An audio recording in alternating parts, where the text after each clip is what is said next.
بسم الله الرحمن الرحیم. شروع کوم په نام د خغې پاک ذات چې ډېر بخښونکی او مهربانه دی.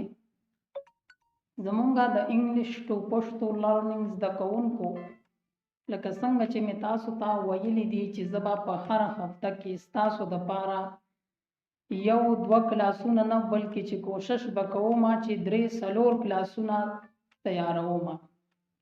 نن چې دا زمونږ کوم کلاس تیاریږي په دې کې د انګلیش مشکل الفاظونه یعنی د انګلیش ګران ټکي دي او ورسره دغه ګران ټکي به په جملو کې هم استعمالوو. نو د دې سره به زمونږ د انګلیش سنټنسز هم زده کیږي او دغه د ګرانو ټکو معنی به هم ورسره زده کیږي. تاسو ډیر وخت نه اخلم. دغه ټکي شروع کوو. مونږ سره اولنې لفظ دی اپلای. د اپلای معنی دا درخواست ورکول، یعنی یو چاته درخواست ورکول. فرض که د دې دا جمله کې استعمال شو اپلای فار د جاب، یعنی نوکرۍ ته درخواست جمع کړه. اپلای تاسو به ګورئ که نه خلق وایي چې دې جاب ته مې اپلای وکړله. اپلای به تاسو په ډیرو ځایونو کې وینئ، اکثر راځي چې اپلای فار دیس جاب، یعنی دې جاب ته اپلای وکړه، درخواست ورته جمع کړه. نو د اپلای معنی شوله درخواست، یعنی یو څیز لپاره درخواست جمع کول ورکول. اپلای فار د جاب، نوکرۍ ته درخواست جمع کړه. بل لفظ دی مونږ سره ارست. د ارست معنی دا نیول، یعنی تاسو به په خبرونو کې ډیر ګورئ چې دلته کې مجرم ارست شو، هلته کې مجرم ارست شو. د ارست معنی دا نیول. ارست د تیف، غل اونیسا. ارست د تیف، غل اونیسا. تیف وای غل. اٹیک، اٹیک وای حمله ته، یعنی حمله کولو ته وای اٹیک. اٹیک د انمی، په دشمن حمله وکړه. اٹیک د انمی، اٹیک د انمی، په دشمن حمله وکړه. د انمی معنی دا دشمن. اٹیک د انمی، په دشمن حمله وکړه. بل لفظ دی اٹیمپٹ. د اٹیمپٹ معنی دا کوشش، یعنی کوشش کولو ته وایي اٹیمپٹ. اٹیمپٹ اگین، بیا کوشش وکړه. اٹیمپٹ اگین، بیا کوشش وکړه. بل لفظ دی سی. سی وایي ویلو ته، ویل. سی اگین پلیز، مهرباني وکړه بیا ووایه. یعنی چاته چې مونږ ته څوک اکثر خبره وکړي او مونږ پوه نه شو، نو هغه ته وایو چې مهرباني وکړه دا خبره راته بیا ووایه. say again please، مهرباني وکړه بیا ووایه. بل لفظ دی کوک. کوک وایي پخولو ته. کوک اٹ ټوډے، دا نن پاخه که. کوک اٹ ټوډے، دا نن پاخه که. کوک خو به تاسو له درځي ډیرو کسانو له به د کوک لفظ خو ډیر عام دی، دا خو به ډیرو لا د مخکې نه ورځي. بیلیف. بیلیف وایي یقین کولو ته. بیلیف می، په ما یقین کوه. بیلیف می، په ما یقین کوه. بلیم، الزام، په چا باندې څه تهمت لګول. موږ ورته په پښتو کې تهمت وایو. بلیم، الزام یا تهمت. ډونټ بلیم می، په ما الزام مه لګوه. ډونټ بلیم می، په ما الزام مه لګوه. بل یو لفظ دی کال. کال خو زما په خیال چې هر یو کس به اورېدلی وي، که وړوکی وي که غټ وي، کال به اورېدلی وي. د کال معنی ده راغوښتل. کال یور فرند، خپل ملګری راوغواړه. call your friend خپل ملګری راوغواړه. بل لفظ دی enter. enter وایي دننه کېدلو ته. enter the room کمرې ته دننه شه. enter the room کمرې ته دننه شه. excuse. excuse وایي معافی ته. excuse me ما معاف کړه. excuse me ما معاف کړه. بل لفظ دی guide. د guide معنی دا رهنمایي کول، یعنی د چا رهنمایي کول، د چا پالل. موږ چې ورته په پښتو کې پالل وایو. guide me please مهرباني وکړه زما رهنمایي وکړه. guide me please مهرباني وکړه زما رهنمایي وکړه، یعنی زما پالل وکړه. بل لفظ دی help. د help معنی دا مدد.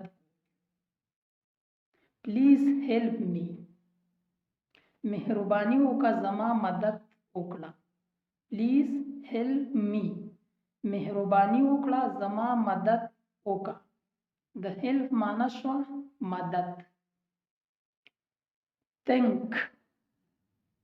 د think معنی دا سوچ کول. think about me زما باره کې سوچ وکړه. think about me زما باره کې سوچ وکړه. بل لفظ دی کټ کول. موږ ورته په پښتو کې هم کټ وایو، یعنی پرې کول، غوڅول. په انګلیش کې ورته هم کټ وایو. کټ غوڅول، پرې کول. کټ د ټری بوټي کټ کړه. کټ د ټری بوټي کټ کړه. بل لفظ دی انفارم. د انفارم معنی دا مطلب دی خبرول، یعنی مونږه اکثر وایو چې هلکه ما انفارم کا. نن سبا دا لفظ ډیر استعمالیږي انفارم. انفارم می سون ما زر خبر کړ. انفارم می سون ما زر خبر کړ. بل لفظ دی انوینٹ. د انوینٹ معنی دا ایجادو، یعنی د یو څیز ایجاد کولو ته وایي انوینٹ، یعنی یو نوی څیز ایجادول. invent a new thing نوی څیز ایجاد کړه. invent a new thing نوی څیز ایجاد کړه، یعنی څه نوی څیز ایجاد کړه. بل لفظ دی ناک. ناک وایي دروازې وهلو ته، یعنی موږ چې ورته ډبول وایو، موږ یې دروازه یې ووهل. دروازه وهل یا دروازه ډبول. په دې کې دا کې چې کوم دی دا سایلنٹ دی، دا ناک ویلی شي. NOC کې دې سره دا کې نشي ویلی. ناک دروازه وهلو ته ناک وایي. ناک ایٹ د ډور دروازه ووهه، لکه څنګه چې مونږ وایو چې دروازه ورته ووهه، هغه وهلو ته وایي ناک. ناک ایٹ د ډور دروازه ووهه. بل لفظ دی لیسن. لیسن اوریدو ته وایي. لیسن می ما واوره. لیسن می ما واوره. بل لفظ دی لاک. لاک وایي تالی ته. لاک د ډور دروازه تالا کړه. لاک د ډور دروازه تالا کړه. اوبی. اوبی وایي حکم منلو. اوبی یور پیرنٹس د مور پلار حکم منه. اوبی یور پیرنٹس د مور پلار حکم منه. د اوبی معنی شوه حکم. بل لفظ دی پی. د پی معنی دا ادا کول. پی یور بلز خپل بل ادا کړه. پی یور بل خپل بل ادا کړه. بل لفظ دی ریممبر. د ریممبر معنی دا مطلب دی یاد ساتل، یعنی د یو څیز یاد ساتلو ته وایي ریممبر.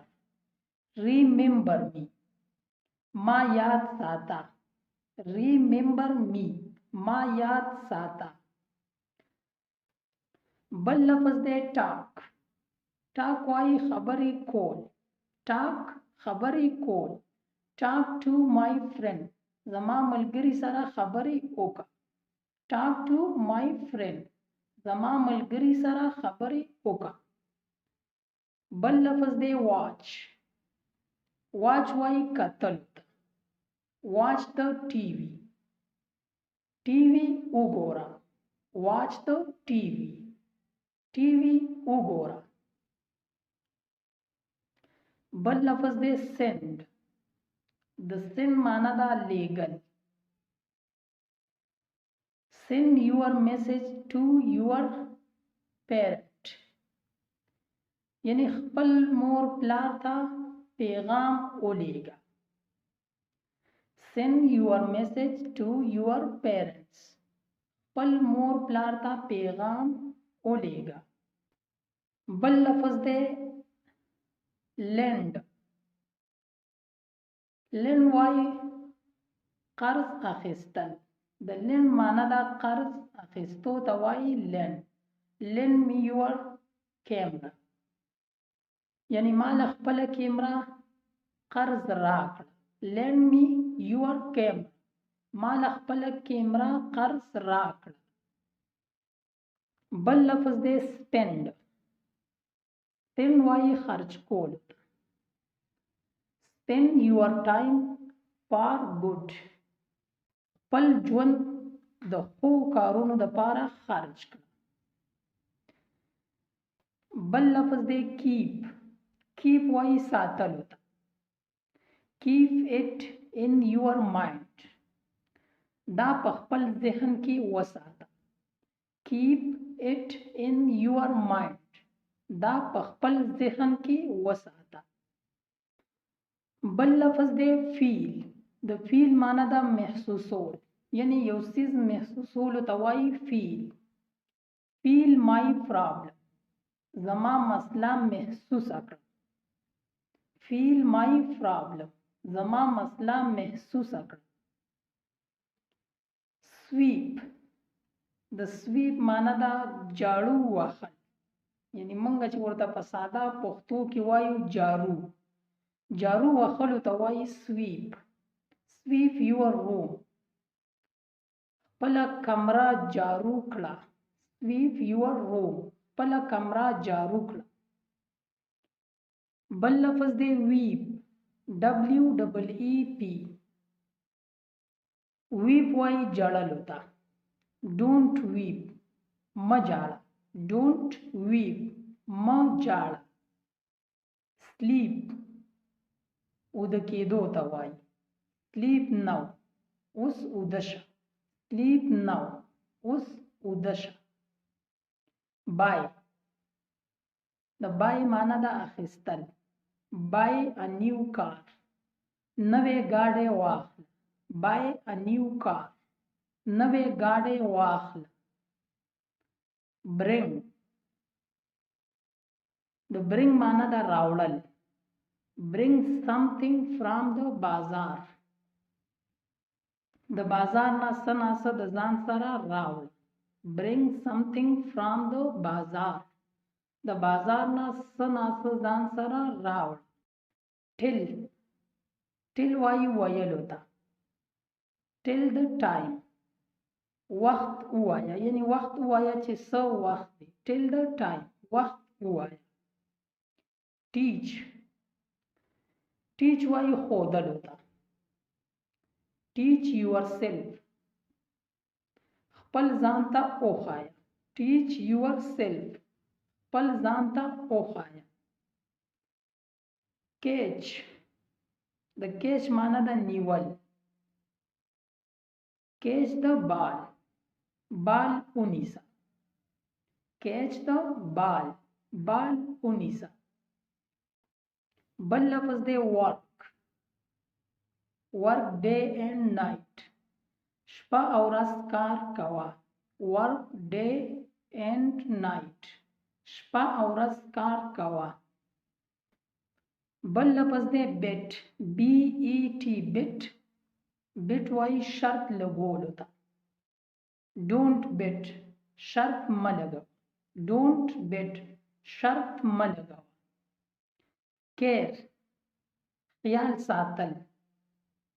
کیر آف یور سیلف. د خپل ځان خیال ساته. کیر آف یور سیلف. د خپل ځان خیال ساته. بل د اخیری لفظ دی مونږ سره ګس. د ګس معنی د اندازه لګول، یعنی د یو څیز اندازې لګولو ته وایي ګس. ګس د نیم آف ګیسټ. د میلمه د نوم اندازه ولګوه. د دې ګیسټ معنی ده میلمه. دا ګیسټ وایي میلمه ته. نن زمونږ کلاسو همدې ځای پورې. زما پوره امید دی چې تاسو به د دې کلاس نه څه نه څه زده کړي وي، او که زده کړي مو نه وي نو بیا لاړ شئ او بیا د سره شئ. دا بیا د سره وګورئ، او که بیا زده نه شي بیا د سره وګورئ. تر هغې دا پرېږدئ مه تر څو چې تاسو زده کړي نه وي. ما له راکړئ اجازت تر د بل کلاسه پورې. چېرته چې کوم یئ ښاد آباد او بریالي اوسئ.